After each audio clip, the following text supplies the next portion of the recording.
In this quick tutorial, I will show you how to open up your Toyota Avalon key fob and change the internal battery at home. It is very easy to do. All you will need is a regular flathead screwdriver and one of these CR2032 batteries. Now, if you'd like to get one of those online, I will leave a link down in the description to pick one up on Amazon for just a couple of bucks, and then you can just follow along. So let's get right into this. You want to look down on the bottom here.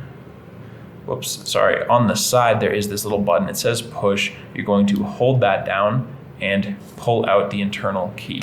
I can set that to the side. Here is the keyhole, and perpendicular to that there is this little slot.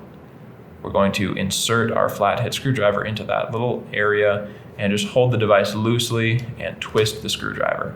That will crack open the device, and you can then just lift off this back part. Set that to the side. And now in here, this might kind of fall out on you. You can just put it right back on top of the rubber. It's probably easier to work with this way. So just put your thumb gently on top of the battery, and we want to press in with the very same tool right here. You want to get in between the battery and the plastic behind it, and you just kind of want to wiggle your tool in there gently and push, and it will pop right out.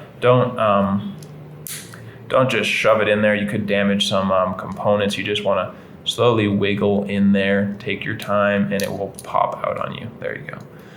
So here it is. Again, this is a CR2032 battery. And if you don't know where to get one of those, there will be that link down in the description. Once you have your new battery, you're just going to push it down. Just kind of get it in place down in the bottom and then click in the top, and it will sit in there nicely. And now all we need to do is just put the back on there. So just reattach these two pieces together and put your key back in there. And you can test, make sure your light is on. That means your battery is good to go. It's charged up and you followed all the instructions correctly. So I hope that helped you out.